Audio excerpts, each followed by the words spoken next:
tweet, tweet, tweet. Rockin' Robin. Tweet, tweet, tweet. Rockin' Robin. Tweet, tweet. Blue Rockin' Robin, 'cause we're really gonna rock tonight. Tweet, tweet. Every little swallow, every chickadee, every little bird in the tall oak tree, the wise old owl and the big black crow flap their wings singing, "Go bird, go!" Rockin' Robin. Tweet, tweet, tweet. Rockin' Robin. Tweet, tweet. Blow Rockin' Robin, 'cause we're really gonna rock tonight. Tweet, tweet. Hi, bird scientist. It's Mrs. Harmon again. I thought for this video, we could talk about another way that scientists share and organize their information, especially bird scientists. But before we get to that, I want to share this book with you. The book is called Plume. Do you know what plume means? Well, plume is another word for feather. A plume is a feather. And that is the title of this book, Plume, by Isabel Simler. When we read this book, use your powers of observation, your observation skills, and see what you notice in the illustrations. Goose. There's the goose feather. And what is this and this? Are you observing things? Peacock.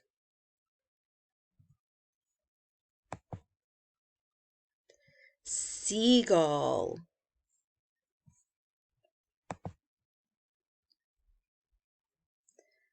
Ibis. Who's that? Also, the ibis feather. Look at how tall and skinny that ibis feather is. Nuthatch. Guinea fowl. Look at the beautiful guinea fowl feather with the polka dots or spots. Are you noticing anything on these pages? Owl.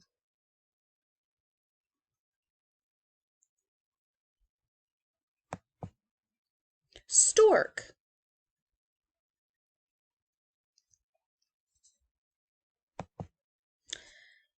Eagle. Hey, who's that?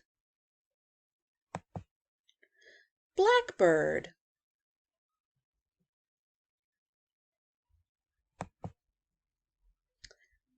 Kingfisher.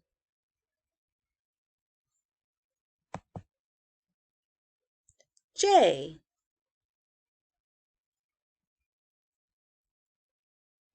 Look at the beautiful blue feathers with the stripes.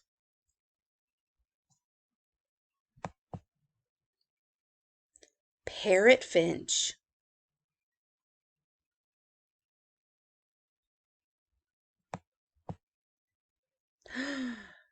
Pigeon. Does that pigeon look worried for some reason? I wonder what he's looking at.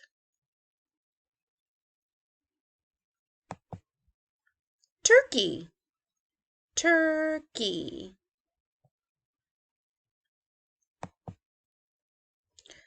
Swallow. Swallow. Chicken. Buck, buck, buck, bark. Look what I observed. The chicken egg has cracks in it. I wonder if a baby chick is about to hatch.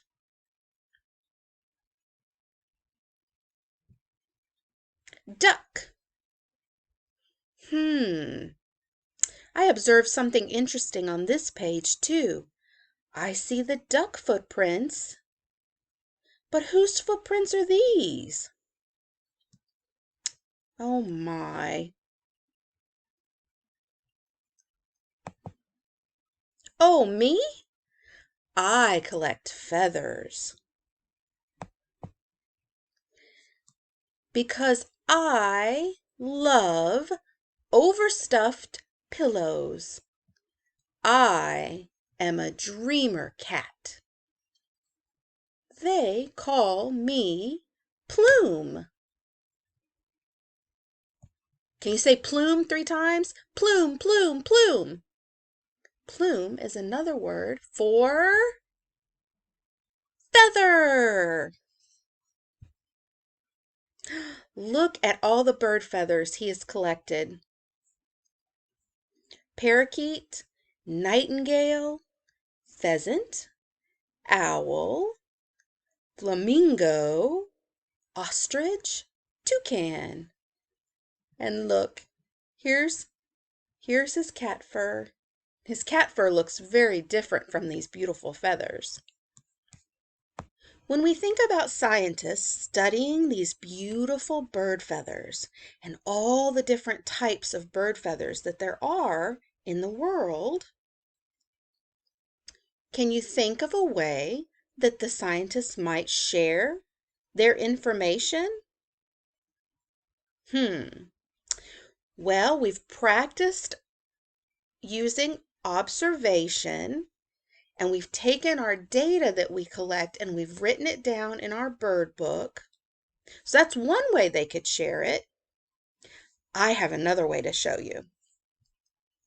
They can use diagrams. Here is a diagram of a bird feather. The scientists have studied the bird's feather, and they've given all of the parts of the feather a name. So if you look at the diagram and you follow the line down to the part of the bird feather, it tells you what it's called. This is called barbs. This part of the feather right here, if we follow the line back up, is called a quill. And this whole section of the feather, this big section of the feather, the scientists call it the vane. So we can see what the feather looks like. We can learn what the names of the parts of the feather are while we're looking at the feather itself. So it helps us better understand what the scientists are sharing with us. Let's look at another example really quick. This is a diagram of a pigeon wing. The scientists have studied a pigeon wing, and they've given us a picture of the wing all the way down to the tip, and they've labeled all the different parts of the pigeon wing, the feathers and the bones. So this bone right here, if we follow the line back up, is called an ulna. And this bone, if we follow the line, we now know is called a radius. And this bone right here is called a humerus. Do you remember in class when Miss Barnes showed us that x-ray of a bird's skeleton and we were all trying to guess what kind of bird it was? And it turned out to be an owl? Well, you can use diagrams to talk about bird skeletons too. Let me show you. This is a diagram of a chicken skeleton. So on the x-ray that Miss Barnes showed us, remember she held it up to the light? That showed us all the parts of the skeleton, but we didn't know what the names of the parts were. With a diagram, we can see the bones and we know what the scientists call the different parts. So we can put the two pieces of information together, the picture and the name. For example, if I wanted to know, I wonder where a chicken rib is. Do chickens have ribs? I can look at this diagram and see, here's the word rib, r-i-b, rib, R-I-B. And I can follow the line down, and there's the chicken's ribs. Wow! You can also use diagrams. Let's look at one last example to show different types of parts on a bird. So for example, this is a diagram of different bills and beaks that birds have. So a duck, here's a duck bill, has a spatula-like bill for straining food from water. We have the information and the picture to help us better understand the information. A parrot, here's the information. A parrot has a curved, hooked bill for cracking nuts. Look at the hook. Can you imagine a parrot eating a nut? It makes more sense when we can see the picture. Diagrams really come in handy. Let's practice labeling our own diagram. If you pull out your handout that says label the bird, we're going to practice labeling our very own diagram. Here's our bird, and here's our different parts. We have 4 parts, and you see the arrows? We follow the line, and we see what part it's pointing to.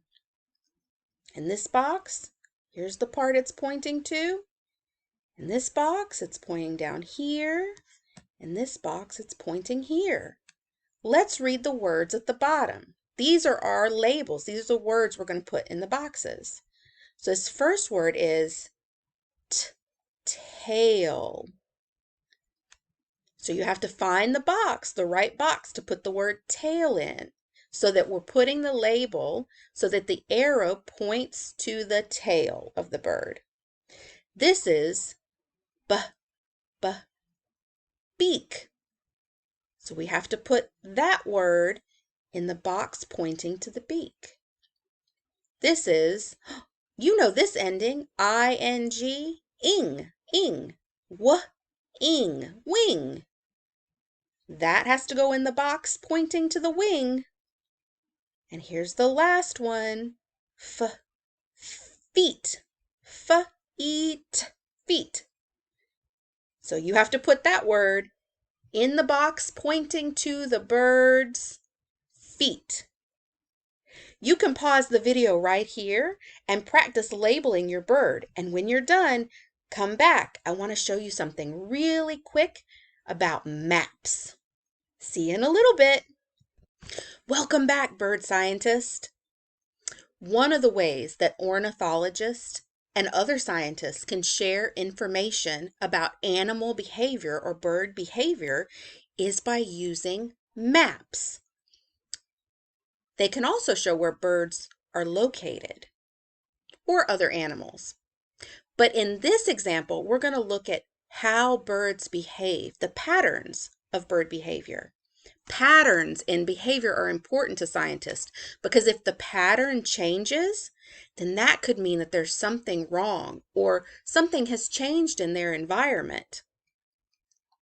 And that's very important for scientists to study. Remember when you observed the penguins in Miss Barnes's class?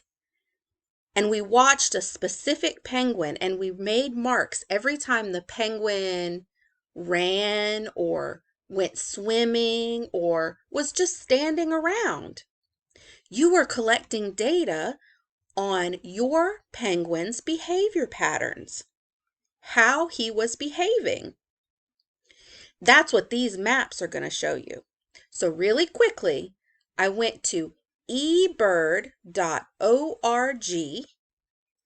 and I clicked on science because we're bird scientists, we're ornithologists. And then I scrolled down. Look at the maps. These are maps. In this search bar right here, you can enter any kind of bird, and it's going to show you a map with information about that bird.